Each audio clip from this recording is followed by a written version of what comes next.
자, 소유권 지난 시간에 소유권의 개념 잡았고 제한이 있다 그랬고 상린관계라는 게 있다 그랬습니다. 상린관계는 조문이 좀 많았죠. 그 조문하고 그 다음에 상린관계에 권리가 좀 있죠. 그 권리와 관해서 주의토지통행권이라는 거를 좀 정리하셔야 된다 그랬습니다. 그 상린관계로부터 발생하는 권리를 상린권이라고 부르는데 몇 개가 있어요. 소유권의 내용이기 때문에 따로 뭐 등기 같은 건 필요 없죠. 또 소유권도 소멸시에 걸리지 않죠. 우리 물권에 소멸해서 봤죠. 소멸시에 걸리는 물권이 지상권, 지역권이 있었죠. 소유권은 소멸시에 걸리지 않죠. 상린권도 당연히 소멸시에 걸리지 않을 겁니다. 그 상린권 중에서 요 주의토지통행권이라는 놈이 아주 중요해요. 그 중에 219조가 있습니다. 요 219조는 2항에 보면 보상하라고 되어 있죠. 유상통행권이라고 합니다. 그리고 무상이 있어요. 무상통행권이 있습니다. 두 가지가 있는데 그 중에 유상통행권을 좀 생각을 해봅니다. 219조가 이렇게 되어 있죠. 어느 토지와 공로 사이에 그 토지 용도에 필요한 통로가 없는 경우에 그 토지 소유자는 주위의 토지를 통행하거나 또는 통로로 하지 않으면 공로에 출입할 수 없어. 또는 주위 토지를 통행하거나 통로로 하지 않으면 과다한 비용이 들어.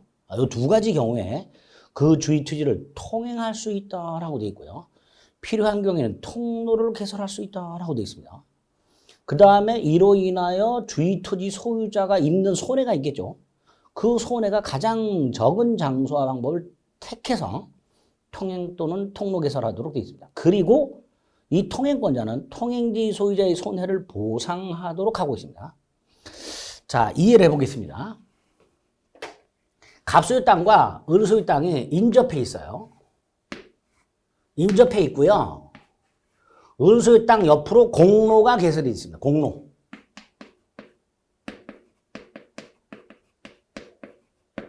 공로라는 건 일반인의 통행에 제공되는 도로. 이렇게 되겠죠. 일반인의 통행에 제공되는 도로. 누가 다니더라도 제한이 없는, 이게 이제 공로가 될 겁니다. 문제가 생겼어요. 갑소유 땅이 맹지예요. 자, 맹지가 뭐죠? 주위가 도로가 없는 땅이죠. 주위에. 사면이 막혀 있는 땅이죠. 이 맹지 굉장히 많죠. 대한민국에. 어쨌든 갑소유 땅이 맹지입니다. 자, 그러면 갑은 이 공로의 통행, 출입을 하려면 부득 을소유 땅을 통행할 수밖에 없죠. 만약에 갑으로 하여금 을소유 땅을 통행을 못하게 하면 갑은 공로로 출입할 수 있는 방법이 없죠. 그게 첫 번째죠. 어느 토지, 갑소유 땅과 공로와의 사이에 그 갑소유 땅의 용도에 필요한 통로가 없어요. 자, 이게 두 가지가 있다. 하나는 갑은 주위 토지, 을소유 땅을 통행 또는 통로로 하지 않으면 공로에 출입할 수 없다. 이게 뭐예요? 맹지. 이게 맹지죠. 또 하나는 을소유 땅을 통행 또는 통로로 하지 않으면 과다한 비용이 든다. 자, 과다한 비용이 드는 경우 어떤 경우가 있을까 생각해 봅니다. 역시 갑소유 땅과 을소유 땅이 인접해 있고요. 을소유 땅에 공로가 이렇게 마련이 되어 있는데 갑소유 땅도 공로로 출입할 수 있는 통로가 있긴 있어요. 이렇게. 땅이 이렇게 생겼어. 자, 이렇게 갑소유 땅이 이렇게 생겨서 여기 통로가 있긴 있어. 근데 이게 폭이 너무 좁아. 폭이 좁아. 폭이 좁아서 을소유 땅을 통행하지 않고 여기를 통행하다 보면 비용이 너무 많이 들어. 예를 들어서 물건 하나 주문했는데 여기를 지나갈 수가 없어요. 이 물건이. 예를 들어서 중국집 배달통. 폭이 30cm밖에 안 돼. 통이 안 들어가. 그래서 여기서 드론을 띄워갖고 배달을 해. 갑이 드론비를 줘야 돼. 짜장면 하나 시켰는데 3만 원. 뭐 이렇게 되는 거야. 그럼 갑은 을소유 땅을 통행하지 않으면 돈이 많이 들죠. 이런 경우 생각을 해보잖아요. 물론 이제 극단적인 얘기는 하지만 그렇게 이해를 하자. 다시 말해서 주위 토지 통행권은 갑소유 땅이 맹지거나 또는 갑소유 땅으로부터 공로로 통하는 통로가 있긴 있지만 제 기능을 제대로 못하는 경우, 이런 경우, 그 두 가지를 염두에 두고 만들어진 조문이에요. 그럼 정리하면 갑은 을소유 땅을 통행하거나 통로를 개선하지 않으면, 통로를 하지 않으면 아예 출입 불가하거나 비용이 많이 들죠. 자, 요런 경우에 갑은 주의 토지, 을소유 땅을 통행할 수 있고라고 되어 있죠. 통행을 청구하는 게 아니죠. 을의 허락을 받는 게 아니에요. 그냥 통행할 수 있어요. 이런 요건을 갖추게 되면 갑은 그냥 통행할 수 있습니다. 그러다 보니까 을의 입장에서는 좀 황당하죠. 그죠? 갑이 219조를 주장하면서 을의 허락도 없이 을소유 땅을 통행하고 있으니까 을의 입장에서는 좀 황당하단 말이죠. 그러니까 두 가지. 을의 손해가 가장 적은 장사 방법을 택해서 통행을 해야 되고 을에게 보상을 하라 이렇게 되어 있죠. 이런 걸 주의토지 통행권이라 합니다. 그런데 아무리 우리 민법이 이렇게 219조 주의토지 통행권을 만들어놨다 하더라도 갑하고 을은 충돌하게 돼 있어요. 일단 을은 갑을 막을 것이에요. 못 다니게. 왜 네 맘대로 남의 땅을 지나다니냐. 그러니까 통행권 인정 여부부터 다투게 됩니다. 아무리 219조가 있다 하더라도 을의 입장에서는 나 이런 법 난 인정 못한다. 뭐 이런 식으로 다툼이 생길 수 있고요. 두 번째, 설령 통행권을 인정한다 하더라도 그 폭, 어느 정도, 뭐 이런 것들이 다툼이 생기게 되겠죠. 그 다툼이 꽤 많아요. 그래서 판례가, 대법원 판례가 쭉 나옵니다. 이제 요거를 기본 과정에서 여러분들이 확인하셔야 됩니다. 이런 걸 주의토지 통행권이라 한다. 자, 오늘은 개념 잡습니다. 입문. 반면에 이제 220조 무상통행권이 있는데 이건 하나만 딱 생각을 해봅니다. 어떤 경우를 생각해 보냐면 갑소유 땅이 있어요. 공로가 이렇게 되어 있는데 갑이요. 땅을 쪼개서 일부만 을한테 팔아요. 일부만. 땅을 쪼개가지고 하나의 땅을 쪼개가지고 일부만 팔았는데 그 결과 요게 맹지가 됐어요. 요때 갑은 요 을소유 땅을 통행할 수 있는데 을에게 팔아먹은 그 땅을 통행할 수 있는데 요게 무상이 되는 거예요. 요게. 즉 을에게 보상할 필요가 없게 됩니다. 이런 식으로 유상통행권을 대원칙으로 하되 무상통행권이라는 것도 마련이 되어 있다. 자, 요 정도 확인합니다. 그래서 소유권 중에서 소유권 제한과 관련해서 상린관계라는 법률관계가 소유권에 마련이 되어 있고 그 상린관계와 관련해서 특히 상린권이라는 것 중에 주의토지통행권이라는 게 중요하다. 개념을 좀 잡았습니다. 그다음에 소유권 취득이 나왔죠. 자, 소유권은 물권이죠. 물권 취득이죠. 즉 물권 변동이죠. 두 가지가 있었죠. 법률 행위에 의한 것과 법률 규정에 의한 게 있었죠. 그러니까 소유권도 매매계약 같은 법률 행위를 통해서 취득을 하거나 상속 등 법률 규정을 통해서 취득하겠죠. 그중에 매매 등을 통해서 취득하게 되면 계약을 하는 거니까 지난 시간에 봤던 186조가 적용이 돼서 계약을 하고 돈 주고 등기를 넘겨받으면 그 부동산에 대한 소유권을 취득할 거예요. 이제 문제가 이 법률 규정에 의한 건데 법률 규정에 의한 거 상속이나 경매 같은 게 있죠. 거기에다가 플러스 우리 민법은 별도로 취득 시효에 의한 소유권 취득이라든가 무주물 선점, 유실물 습득, 매장물 발견 등을 통해서 무주물, 주인 없는 물건, 유실물, 잃어버린 물건, 매장물, 어디에 묻혀있는 물건, 소유권을 취득할 수 있도록 해놨습니다. 그 다음에 세 번째, 첨부에 의한 소유권 취득이 있는데 첨부에는 세 가지 제도가 있습니다. 부합, 혼화, 가공 이런 게 있어요. 이렇게 우리 민법은 소유권 취득 중에 법률 규정에 의한 소유권 취득, 그 중에 따로 법률에서 민법에서 요러한 경우에 요러한 사람이 요러한 물건에 대해서 소유권을 취득한다라고 규정을 하고 있는 게 있습니다. 요게 핵심입니다. 소유권 취득 중에서 별도로 특별한 규정에 의해서 소유권을 취득할 수 있도록 하고 있는 제도들, 그 중에서 특히 취득 시효에 의한 소유권 취득이 아주 중요합니다. 취득 시효에 의한 소유권 취득이. 지난 시간에 시효라는 게 두 가지가 있다고 그랬죠. 일정한 시간이 흘러가면 권리를 소멸시키는 소멸시효 제도와 일정한 시간이 흘렀을 때 권리를 취득시키는 취득시효 두 가지 제도가 있는데 그중에 취득시효가 우리 시험범위다 그랬습니다. 자, 취득시효라는 게 뭐냐? 물건 또는 권리라고 되어 있는데 물건만 생각하세요. 물건을 점유하고 일정 기간이 경과를 하게 되면 그 점유한 사람이 소유권을 취득하는 제도. 이게 취득시효다 이렇게 생각하시면 돼요. 예를 들어서 갑소유 땅을 을이라는 사람이 20년을 점유하게 되면 그 을이 소유권을 취득하게 됩니다. 우리 이런 경우 생각을 해볼까요? 갑소유 땅이 있고 을소유 땅인데 경계가 여기예요. 여기 경계야. 그런데 을소유 땅에 을이 건물을 갖고 있는데 그 건물이 이만큼 경계를 침범해서 갑소유 땅에 건물이 지어져 있어요. 자, 이때 을이 이 경계를 기준으로 해서 자기 땅은 정당하게 점유한 거죠. 그죠? 건물을 통해서 을이 자기 소유 땅을 정당하게 점유하고 있어요. 문제가 이 갑소유 땅이에요. 요거는 부당하게 점유하고 있는 거죠.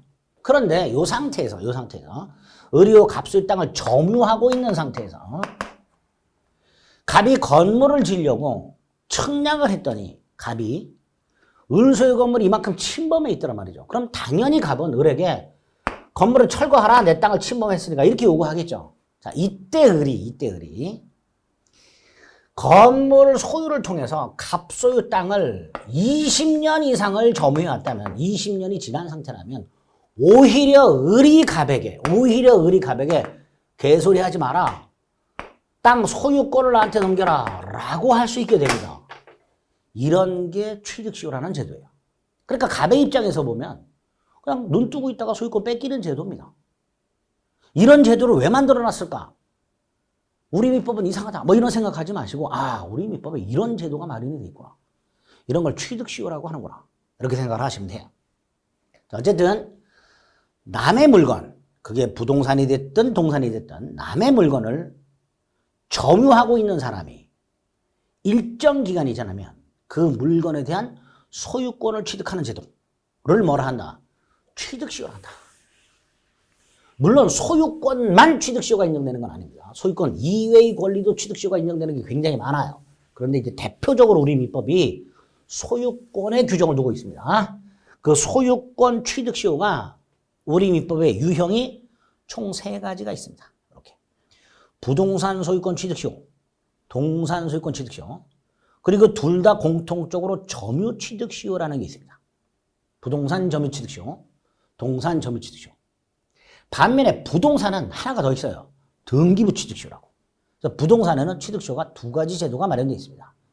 부동산 소유권 점유 취득시효와 부동산 소유권 등기부 취득시효, 이렇게. 이 3가지 취득시효 유형 중에서 가장 중요한 게 뭘까요? 요거. 점유 취득시효. 왜? 가장 다툼이 많아요. 좀 전에 말씀드렸던 그런 상황. 갑소유 땅에 을이 20년 이상을 건물 등을 통해서 점유하고 있다가 갑하고 분쟁이 생긴단 말이죠. 이럴 때 갑은 토지 소유권을 주장할 것이고 을은 취득시효를 주장하겠죠. 그러다 보니까 다툼이 제일 많게 됩니다.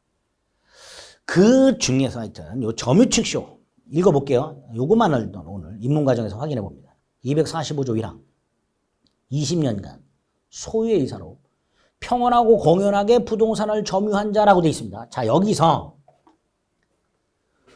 부동산을 점유하는 자, 아까 갑소유 땅을 건물 등을 통해서 점유하고 있던 을, 일단 지난 시간에 말씀드린 대로 을은 이 땅에 대해서 점유권이 있겠죠. 그런데 거기에 더 나아가서 이 땅을 평온하게, 평온이란 말은 폭력의 반대입니다. 폭력의 반대요. 공연하게라는 말은 은비, 비밀스럽게, 몰래, 이런 뜻이에요. 반대예요. 을이 갑소유 땅을 폭력으로 점유하지 않았고 몰래 점유하지 않았어요. 평온하고 공연하게 점유했어요. 그렇게 점유한 게 20년 이상이 됐어요. 그럼 이렇게 되겠죠? 갑소유 땅을 점유하는 을 점유권이 있습니다. and 그 땅을 평온하고 공연하게 20년을 점유합니다. 이게 뭐였죠? 점유태양이죠. 을이 갑소유 땅을 평온하게 점유, 공연하게 점유, 20년 이상을 점유. 이게 점유태양이 되는 거예요. 그러면 우리 민법은 별도의 효과를 인정하는 제도가 있다고 그랬죠. 이게 점유태양이라고 그랬죠. 그 점유태양이 여기도 나오는 거예요. 245조에도. 어쨌든 소유권을 취득하게 되는데 그냥 취득하는 게 아니라 등기해야 취득합니다. 등기해야. 자, 우리 지난 시간에 매매 등, 증여 등 법률 행위에 의하여 계약 등을 통해서 소유권을 취득하려면 등기하라고 되어 있죠. 그런데 요거는 을이 값하고 매매 등을 한 적이 없죠. 다시 말해서 245조 1항은 법률 행위가 아니라 245조 1항이라는 법률 규정에 의한 부동산 소유권 취득이에요. 법률 규정. 따라서 지난 시간에 봤던 186조가 아니라 187조가 적용이 돼서 을은 원래는 등기 없이 상속처럼 등기 없이 소유권을 취득해야 돼요. 그런데 245조 1항에서 특별하게 등기를 해야 소유권을 취득하도록 해놨습니다. 다시 말해서 245조 1항은 법률 규정에 의한 부동산 소유권 취득이지만 등기를 하도록 따로 규정을 둠으로써 187조의 예외에 해당하겠네요. 예외. 법률 규정에서 부동산 소유권을 취득할 때는 등기가 필요 없는 게 대원칙, 그게 187조인데 245조 1항은 등기를 해야만 소유권을 취득하도록 하고 있으니까 187조의 예외가 될 겁니다. 그럼 아까 갑소유 땅을 이렇게 건물을 통해서 20년 이상을 점유한 을은 바로 소유권을 취득하는 게 아니라 갑에게 등기를 넘겨라 라고 청구할 권리가 생겨요. 이걸 이전 등기 청구권이라고 합니다. 소유권, 이전 등기 청구권이 생겨요. 먼저. 그래서 을이 갑에게 소유권 이전 등기를 청구하게 되고요. 갑이 등기를 넘겨주게 됨으로써 을은 소유권을 취득하죠. 그런데 어느 누가 이런 경우에 등기를 청구하게 되면 순순히 등기를 넘겨줄까요? 안 넘겨주겠죠. 그래서 다툼이 제일 많게 되는 거예요.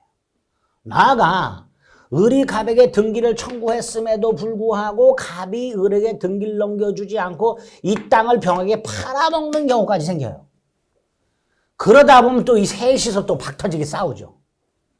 그래서 부동산 점유취득시효가 이렇게 다툼이 굉장히 많게 됩니다. 자, 정리. 취득시효라는 제도가 소유권에 있고 다른 사람의 부동산 또는 동산을 점유하고 일정 기간이 지나면 소유권을 취득하는 제도를 말하는데 그 유형 중에 부동산 소유권 점유취득시효라는 게 있더라. 245조 1항. 20년 이상 소유의 의사를 가지고 이 소유의 의사도 점유태양입니다. 이걸 자주점유라고 합니다. 좀 어려워요, 개념이. 내가 이 물건을 소유하겠다라는 생각을 가지고 평온하고 공연하게 폭력을 쓰지 않고 또 몰래 아니고 그 부동산을 점유한 사람이 소유권을 취득하는데 등기를 하도록 하고 있더라.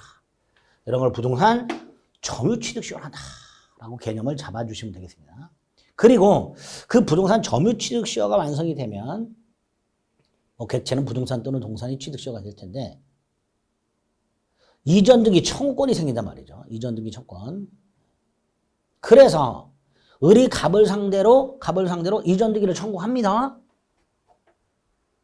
근데 갑이 순순히 등기를 넘겨줘요. 그럼 을은 소유권을 취득하죠.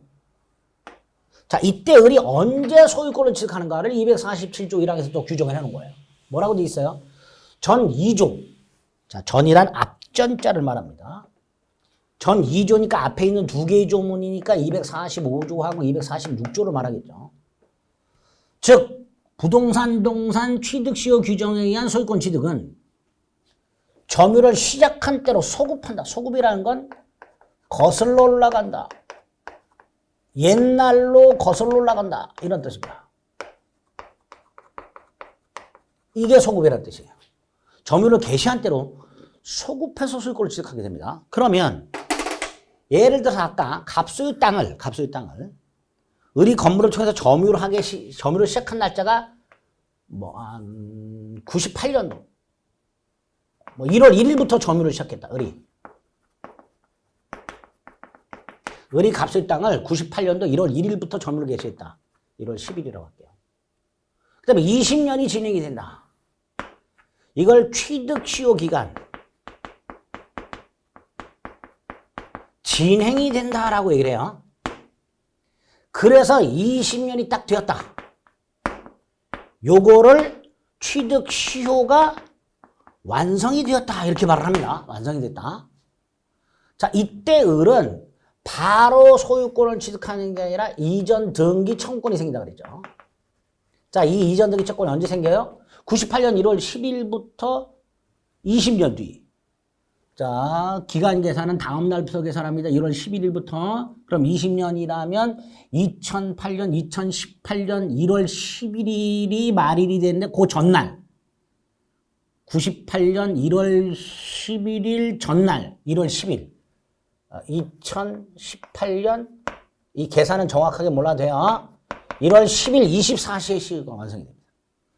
2018년 1월 10일 24시에 시효가 완성이 되고요. 이때 그런 이전등기 청구권이 생기는 거예요. 자, 이 이전등기 청구권을 20년이 되는 그날, 즉 시효가 완성되는 날 소유자. 시효가 완성되는 날 그 땅의 소유자. 예를 들어서 이 땅이 계속 갑소유였다. 그럼 갑. 중간에 갑이 병한테 팔았다. 그럼 병. 이런 식으로 딱 20년이 되는 날 시효 완성 당시 소유자. 갑을 상대로 이전 등기를 청구하게 됩니다. 이때 갑이 등기를 안 넘겨주는 게 보통이지만 만약에 갑이 뭐 땅값도 얼마 안 되고 을하고 분쟁도 머리가 딱딱 아프고 그러면 등기를 넘겨준다. 만약에 2018년 6월 10일쯤 을에게 소유권 등기를 넘겨줬다. 갑이. 그럼 을은 소유권을 취득하죠. 취득하는데 2018년 6월 1일부터 소유권을 취득하는 게 아니라 처음으로 거슬러 올라가서 점유를 시작한 때 이때부터 을 소유가 됐던 거예요. 이때부터. 2018년 6월 10일부터 을 소유가 되는 게 아니라 점유를 개시한 때로 거슬러 올라가서 소급해서 을이 소유권을 취득하게 됩니다. 딱 여기까지만 생각을 해주세요. 왜냐하면 요 사이에 이 땅에 대한 재산세를 갑이 냈겠죠. 근데 을이 취득시효가 완성돼서 소유권을 취득하게 되면 여기부터 소유권을 취득하는 거니까 결과적으로 갑은 남의 땅에 대한 재산세를 낸 게 된 거란 말이에요. 그러니까 당연히 갑은 을에게 야 내가 재산세 낸 거 돌려달라 뭐 이런 식으로 다툼이 생길 수가 있단 말이에요. 그런 건 생각하지 마시고 그런 것까지 생각하지 마시고 을의 취득시효에 의한 소유권 취득은 소급해서 효력이 생긴다. 딱 요 정도를 기억을 해 두시면 되겠습니다. 이런 걸 취득시효라 한다. 그중에 부동산 점유 취득시효라는 게 어떤 건지 개념을 잡았습니다. 그 다음에 이제 동산 소유권 취득시효가 이건 신경 쓰지 마시고요. 자, 우리는 지금 소유권 취득 중에서 법률 규정에 의한 소유권 취득을 보고 있습니다. 취득시효 봤고요. 그 다음에 무주물 선점, 유실물 습득, 매장물 발견이라는 게 있어요. 간단하게 보시면 돼요. 이거는. 무주물이란 게 뭐예요? 주인이 없는 물건이죠. 즉 소유자가 없는 물건이죠. 근데 이 무주물은요, 두 종류로 나눕니다. 당연히 무주의 동산과 무주의 부동산으로 나눠서 무주의 부동산은 국유입니다. 무주의 동산만 소유의 의사로 점유한 자가 소유권을 취득하도록 하고 있습니다. 이게 무주물 선점이라는 제도입니다. 반면에 유실물이란 건 이렇게 돼 있죠. 점유자의 의사에 의하지 않고 점유를 떠난 물건이라고 돼 있죠. 즉 잃어버린 물건 생각하시면 돼요. 이게 유실물이죠. 도품이 아닌 거예요. 유실물이란 잃어버린 물건입니다. 그런데 이 유실물은 무주물이 아니죠. 소유자가 있을 거 아니에요. 그러니까 공고를 해야 돼요. 내가 이런 물건을 습득했다. 소유자는 나타나서 가져가라. 이런 식으로. 공고를 했는데 여기서 말하는 법률은 유실물법을 말합니다. 거기에서 정한 대로 공고를 했는데 6개월 내에 소유자가 나타나질 않아. 그럼 습득한 자가 소유권을 취득하도록 되어 있습니다. 이걸 유실물 습득이라고 합니다. 개념상 유실물은 당연히 동산에 하나겠죠. 부동산을 잃어버렸어. 이런 건 있을 수가 없겠죠. 자, 세 번째가 매장물이죠. 매장물이란 토지 등에 매장되어 있는 물건, 말 그대로 어떤 물건에 묻혀있는 물건, 이걸 말합니다. 그거를 내가 발견을 했어요. 매장물을. 그럼 이 발견한 자가 역시 유실물법 등에 통해서 공고를 해야 돼요. 왜? 매장물은 무주물이 아닙니다. 주인이 있을 수 있어요. 그래서 이것도 공고를 해야 돼. 그리고 유실물 습득과는 달리 1년 내에 소유자가 권리를 주장하지 않으면 그 발견자가 소유권을 취득하는데 이 매장물은 조금 독특한 게 있죠. 갑소유 땅에 공사를 하기 위해서 을이 포크레인을 갖고 굴착을 하다가 을이 매장물을 발견해. 그리고 공고를 했어. 1년 내 소유자가 나타나지 않았어. 그럼 얘가 소유권을 취득하는데 갑이 반발하겠죠? 야, 내 땅에서 발견한 거니까 나한테도 권리가 좀 있지. 이런 식으로. 즉 타인 물건으로부터 매장물을 발견한 경우 공고를 했는데 1년간 소유자가 나타나지 않으면 발견자가 소유권을 취득하는데 다만 타인 물건에 묻혀있던 물건이니까 그 타인과 절반씩 소유권을 취득하도록 하고 있어요. 이런 걸 매장물 발견이라고 하게 됩니다. 앞에 있는 무주물, 선점, 동산만 됐죠. 유실물도 개념상 동산만 되죠. 반면에 매장물은 부동산도 된다라는 게 판례예요. 근데 거기까지 이제 신경 쓰지 마시고, 법률 규정에 의한 소유권 취득이라고 취득시효라는 제도 외에,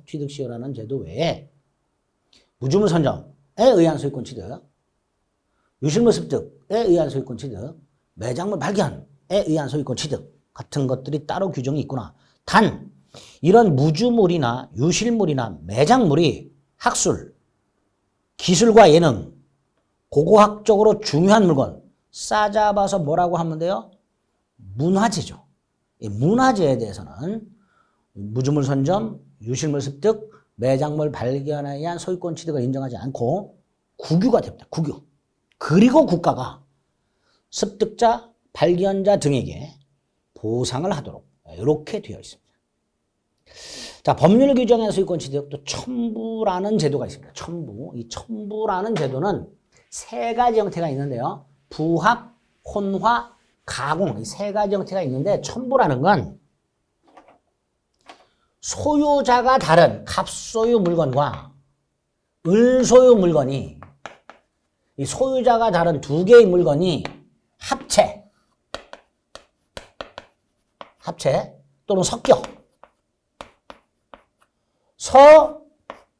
새로운 물건이 만들어지거나 또는 갑소유 물건에 을이 노력을 들여서 을이 노동력을 제공해서 을이 열심히 갑소유 물건을 이렇게 만들고 저렇게 만들고 노력을 들여서 새로운 물건이 만들어져요. 이런 식으로. 자, 합체가 되는 걸 부합이라고 하고요. 섞이는 걸 혼화라고 하고요. 노력을 들이는 걸 가공 이렇게 부릅니다. 이렇게 소유자가 다른 두 개의 물건이 합체가 되거나 소유자가 다른 두 개의 물건이 섞이거나 타인 물건에 노력을 들여서 새로운 물건이 만들어집니다. 이렇게 되면 기존 물건은 사라지죠. 기존 물건이 사라진다는 건 기존 물건에 관한 권리가 소멸한다는 거죠. 이렇게 기존 물건에 관한 권리는 소멸하고 새로운 물건의 소유자가 누구냐? 이거를 누가 소유권을 취득하느냐를 규정해 놓은 걸 첨부라고 하게 됩니다. 첨부. 그 중에 혼화, 섞이는 거라 그랬죠. 노력을 들여, 가공이라 그랬죠. 이 두 놈은 개념상 동산에만 적용이 돼요.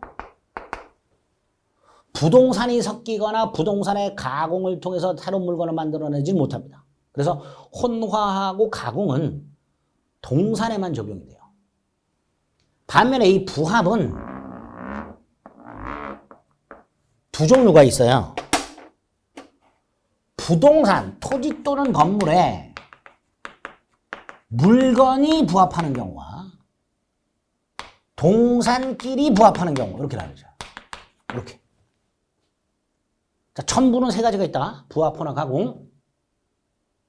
구물건이 사라지고 새로운 물건이 만들어지고 그 새로운 물건의 소유권을 누가 취득하는가를 규정해 놓은 걸 첨부를 한다.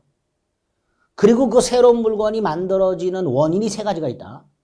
부합, 혼화, 가공. 그 중에서 부합이 우리 시험에서 의미가 있다.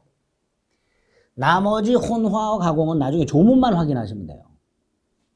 근데 이 부합이 왜 중요하냐? 이 부동산의 물건이 부합하는 경우가 있다. 공인중개사 시험에서는 부동산만 중요하죠. 부동산만. 동산거래 공인중개사는 없죠. 그러니까 부동산의 물건이 부합하는 거. 요게 문제가 됩니다. 자, 이렇게 첨부의 개념을 잡습니다. 그 다음 부합이 있어요. 소유자를 각기 달리하는 수 개의 물건이 결합해서 즉 합체가 돼서 하나의 물건이 되는 걸 말합니다. 갑소유 땅에 을이 나무를 식재. 이렇게. 갑소유 건물에 을이 엘리베이터를 설치. 이런 식으로 부동산에 갑소유 땅이나 건물에 을이 물건을 결합시키는 것을 부합이라 합니다. 이때 이 물건 전체적으로 나무가 식재되어 있는 땅, 엘리베이터가 설치된 건물, 이걸 이제 부합물이라고 하게 되는데, 이 부합물은 누가 소유권을 취득하는가? 우리 상식적으로 생각해 보세요. 부합이 됐든 혼화가 됐든 가공이 됐든 새로운 물건의 소유권을 누가 취득하는가? 대원칙이 뭘까요? 갑과 을이 협의하면 돼요. 합의라고 합니다. 이걸 통해서 소유자를 결정하는 게 대원칙이에요. 갑이 소유권을 취득하기로 하자. 그리고 갑은 을에게 보상을 하기로 하자. 아니면 을이 소유권을 취득하기로 하자. 그리고 을은 갑에게 보상을 하자. 이렇게 합의를 해서 소유권을 취득하는 게 대원칙인데, 합의가 없다면, 갑과 을 사이에 합의가 없다면 누가 소유권을 취득하는가를 규정해 놨고요. 그 중에 부동산의 부합 이렇게 되어 있습니다. 부동산 소유자는 그 부동산에 부합한 물건의 소유권을 취득한다. 이게 대원칙이에요. 그러니까 을이 식재한 나무는 갑소유가 되는 거고요. 을이 설치한 엘리베이터도 갑소유가 되는 겁니다. 나아가 갑소유 건물이 있었는데 이 건물 위에 을이 증축을 했다. 그럼 이 증축한 부분은 누구 소유냐? 갑소유다. 이 건물 증축을요, 우리 대법원은 갑소유 건물에 을이 증축한 부분, 요게 부합되는 걸로 봅니다. 즉 건물에 건물이 부합되는 걸로 봐요. 그래서 부동산에 물건이 부합하는 경우 이 물건은 엘리베이터와 같은 동산이 대원칙이긴 하지만 부동산도 된다라는 게 대법원입니다. 자, 부동산에 부합하는 물건은 동산뿐만 아니라 부동산도 된다. 여기서 부동산이 부합하는 대표적인 예, 건물 증축 생각하시면 되고, 결론. 갑소유 건물에 을이 증축을 했다. 증축 부분은 갑소유 건물에 부합한다. 갑이 전체 건물, 즉 부합물의 소유권을 취득한다. 요게 256조 원칙입니다.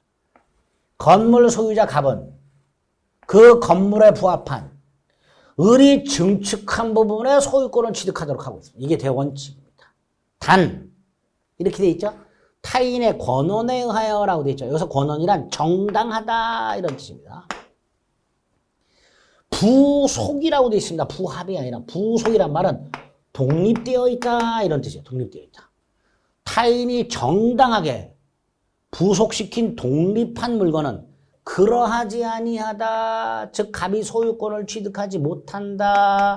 을 소유다. 이렇게 돼 있는 거예요. 이해를 해볼게요. 갑소유 건물에 을이 증축을 합니다. 증축 부분은 원칙이 갑소유라 그랬어요. 그런데 을이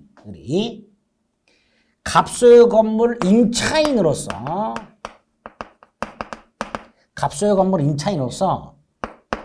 갑의 동의를 받아서 신축을 해요.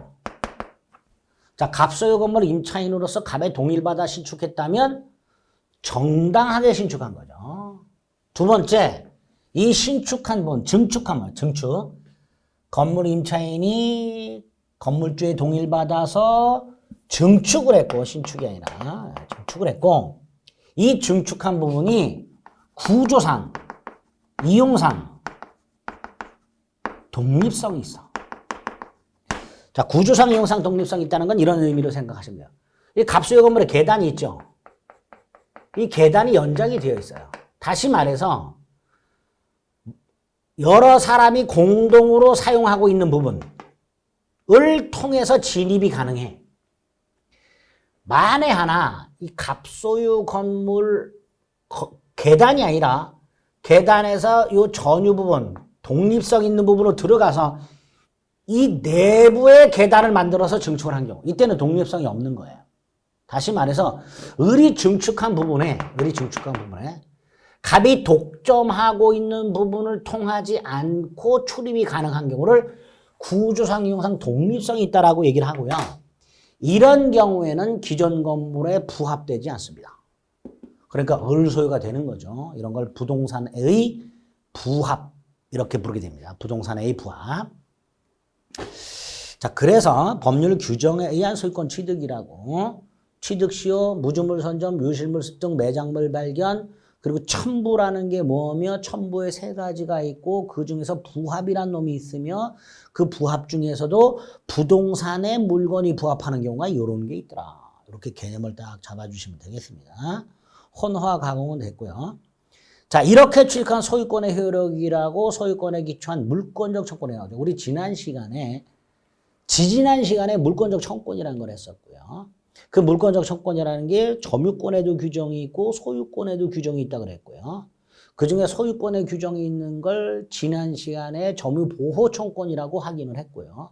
그 점유보호 청권 중에서 점유물 반환 청구권이라는 게 있었어요. 그죠? 어떻게 되어 있었죠? 점유를 침탈당한 경우에 침탈당한 날로부터 1년 내에 점유물 반환을 청구할 수 있다. 이렇게 되어 있었죠. 비슷하게 소유권에도 그런 규정이 있는 거예요. 소유권이 방해당하거나 그럴 염려가 있을 때 소유물 반환 청구권, 소유물 방해 제거 청구권, 소유물 방해 예방 청구권이 있더라. 이렇게 되어 있죠.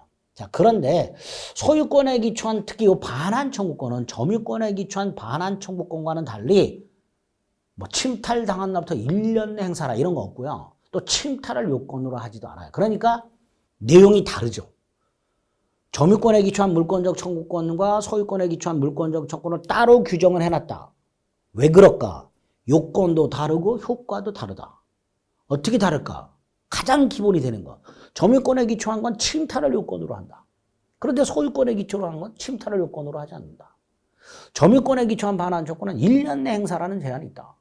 그러나 소유권에 기초한 건 1년 내 행사라는 제한이 없더라. 이런 식으로 나중에 이제 기본 과정 들어가서 물권적 청구권을 구체적으로 살펴볼 때 점유권에 기초한 물권적 청구권과 소유권 등 본권에 기초한 물권적 청구권을 구별하실 수 있어야 됩니다.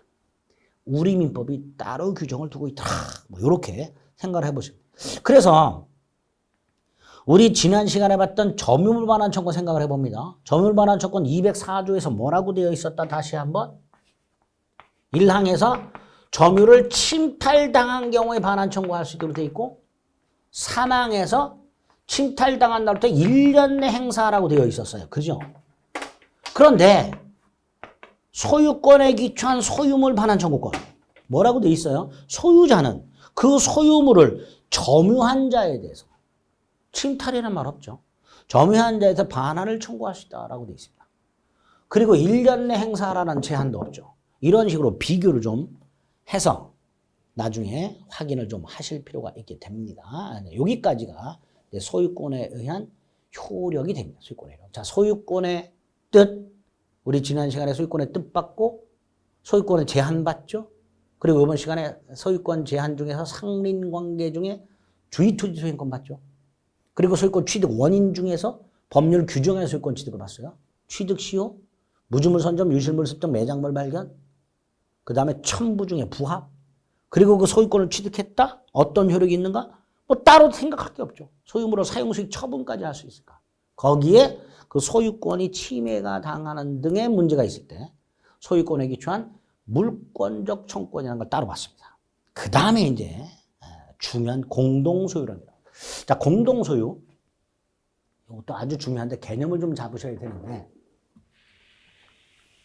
공동소유는 물건이 하나예요. 물건이 하나니까 소유권이 몇 개예요? 하나겠죠. 일물일권.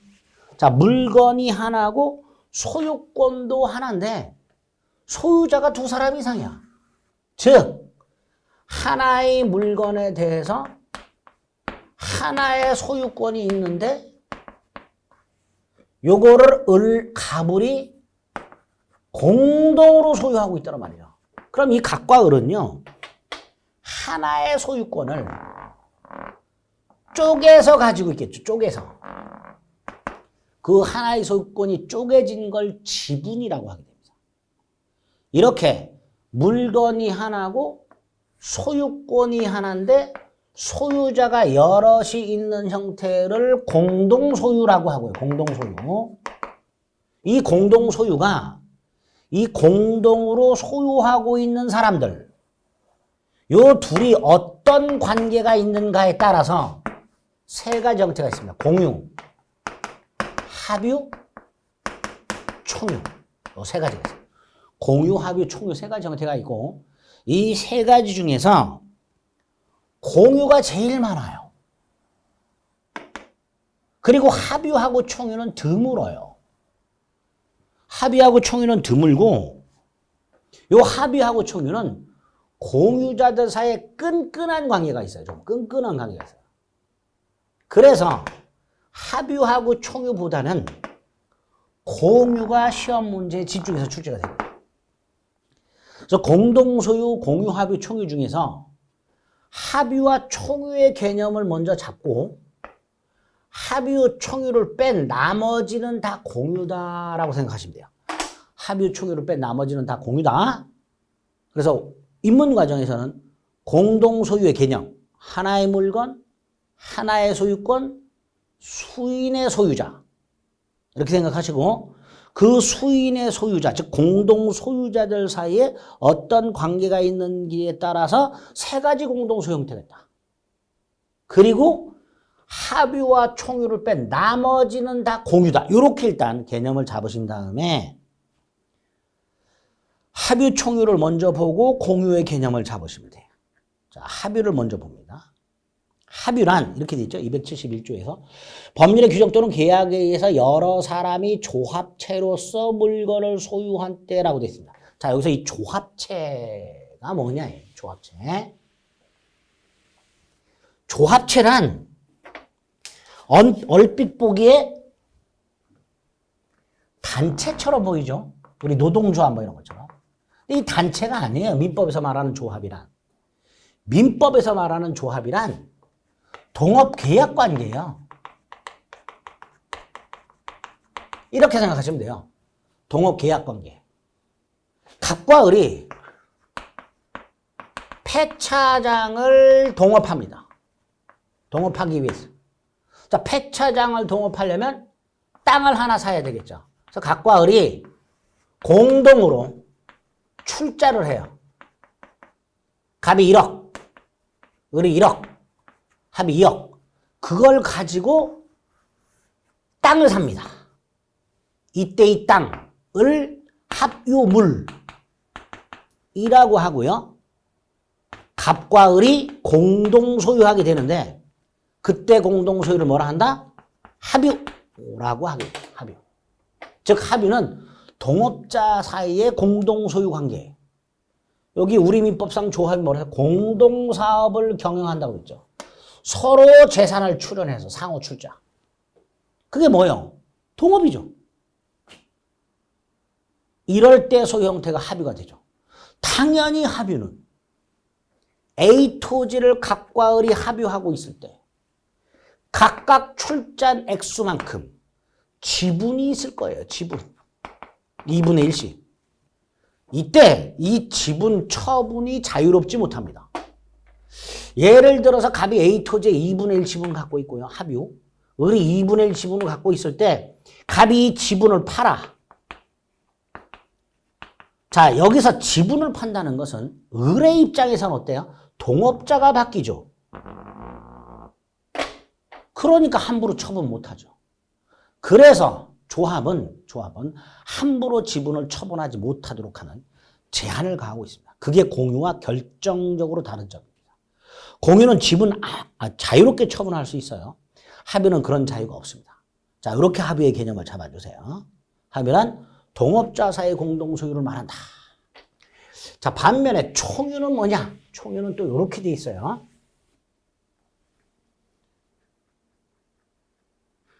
법인이 아닌 사단의 사원이 집합체로서 물건을 소유할 때라고 되어 있는데 이 집합체가 뭐냐? 아까 조합체는 단체가 아니라 동업관계라 그랬죠. 반면에 이 집합체는요. 단체. 근데 법인이 아닌 사단이라고 되어 있죠. 사단이란 이렇게 쓰는데요. 사람이 모여있는 요게 사원입니다. 단체를 말합니다. 단체라는 건 단체장이 있고 내부 규약이 있죠. 그리고 이 단체 구성원의 변동이 있더라도 단체 실질이 바뀌진 않죠. 그런데 이 단체가 사람이 모여있는 단체가 등기소 가서 설립 등기를 합니다. 그러면 사단 법인이 돼요. 법인. 사단 법인이. 그런데 사람이 모여있는 단체 중에서 설립 등기하지 않은 단체들이 꽤 많아요. 설립 등기를 하지 않으면 법인이 될 수가 없어요. 즉 사람이 모인 단체이긴 하지만 법인이 아니야. 이 비법인 사단이라고 하는 거예요. 법에서는 뭐라 했어? 법인 아닌 사단이라고 하죠. 이게 바로 비법인 사단이 되는 거예요. 이 비법인 사단은 권리 능력이란 게 없어요. 자, 권리 능력은 뭐냐? 권리를 가질 수 있는 능력. 이게 없단 말이죠. 다시 말해서 비법인 사단은 권리를 가질 수가 없어요. 그러면 예를 들어서 A 초등학교 동창회가 동창 회원들로부터 회비를 걷어가지고 동창회 건물을 샀어요. 자, 그런데 이 학교 동창회라는 단체가 설립 등기를 했다면 사단법인으로서 동창회 건물을 소유할 수가 있어. 근데 이 동창회가 설립 등기를 안 했어. 그럼 비법인 사단이야. 권리를 가질 수가 없어. 그러니까 동창회 건물에 대한 소유권을 얘가 가질 수가 없어. 그래서 부득 회원들이 공동 소유를 인정합니다. 이게 총유가 된 거야. 이게 총유가 돼요. 이때 총유는 특징이요. 공유나 합의와는 달리 지분이 없어요. 지분이. 즉 총유물, 요 동창회 건물, 이 총유물은요. 실질적으로는 동창회 소유예요. 사람들이 지나가다 동창들이 뭐래요? 저거 내 건물이라 그래요? 저거 우리 동창 회원들이 총유야 이렇게 말해요? 아니죠. 저거 우리 동창회 건물이야 이렇게 보통 얘기하잖아요. 그러니까 실질적으로는 동창회라는 단체 소유예요. 하지만 그 동창회가 설립 등기를 하지 않았다면 소유권을 법적으로 가질 수 없으니 부득 회원. 이건 이제 법에서는 사원이라고 하는 거예요. 사원 공동 소유를 부득 법적으로 인정했기 때문에 총유는 공유나 합의와는 달리 뭐가 없다? 지분이 없어요. 지분. 또 동창회가 해산을 하더라도 그 총유물, 동창회 건물을 회원들끼리 나눠 먹을 수가 없습니다. 이게 총유의 특징입니다. 자, 그래서 공동소유, 하나의 물건에 하나의 소유권이 있고 소유자가 여럿 있는 형태를 말하는데 그게 공유, 합의, 총유가 있다. 그 중에 합의는 동업자 간의 공동소유다. 총유는 설립 등기하지 않은 비법인 사단. 권리 능력이 없다 그랬죠? 권리 능력 없는 사단이라고 하는데 그 구성원, 사단 공동소유, 사원 공동소유를 총유를 한다. 그럼 마지막 공유는 합의도 아니고 총유도 아니고 다시 말해서 공동소유자 간에 아무런 인적 결합이 없어. 이게 공유가 되는 거죠. 그래서 공유를 가면 이렇게 돼 있죠. 그냥 물건이 지분에 의해서 여러 사람 소유로 된 때 이게 공유가 되는 거예요. 대표적인 게 뭐가 있을까요? 상속재산이 있겠죠. 공동상속재산. 갑이 A 토지를 소유하고 있다가 사망을 했고 아들이 둘이 있더라. 그럼 이 A 토지는 을과 병이 상속을 받지요? 자, 이 상속인들, 을과 병, 동업관계도 아니지요? 비법인 사단 구성원도 아니지요? 을과 병 사이는 아무런 계약관계가 존재하지 않지요? 단체 구성원도 아니죠? 이게 뭐가 되는 거예요? 공유가 됩니다. 이렇게 합의도 아니고 총유도 아닌 나머지 공동소유 형태가 합의라고 하게 되고요. 이 합의는 특징이 자, 을과 병이 A 토지를 아들로서 상속받았어요. 배우자는 없다. 배우자가 없으면 자식이 공동으로 상속받고 2분의 1씩 상속을 받습니다. 이게 지분이에요. 이때 공유자들은 요 지분, 다른 공유자의 동의 없이도 얼마든지 팔아먹을 수 있는 자유. 지분 처분의 자유가 있고요. 공유. 또 하나, 요 공유물. 이제 공유물이라고 하는데 이 공유물에 대해서 각 을과 병이 언제든지 쪼갤 수 있어요. 언제든지 나눌 수 있습니다. 자, 이게 공유의 특징입니다. 공유자 간에 동업 계약 관계도 없고 단체 구성원의 관계도 없기 때문에 공유는 두 가지 특징이 있다. 지분 처분의 자유와 공유물 분할의 자유가 있다. 이게 합유나 총유와 구별되는 개념. 구별되는 특징이다. 이렇게 공동소유의 개념을 잡아주시면 되겠습니다. 소유권과 관련해서 공동소유까지 그중에 특히 공유가 중요하고 입문 과정에서는 공동소유의 세 가지 형태가 있다는 거 그 개념만 확실하게 일단 구별을 해주시면 되겠습니다. 자, 그래서 물권 강론 소유권까지 살펴봤습니다.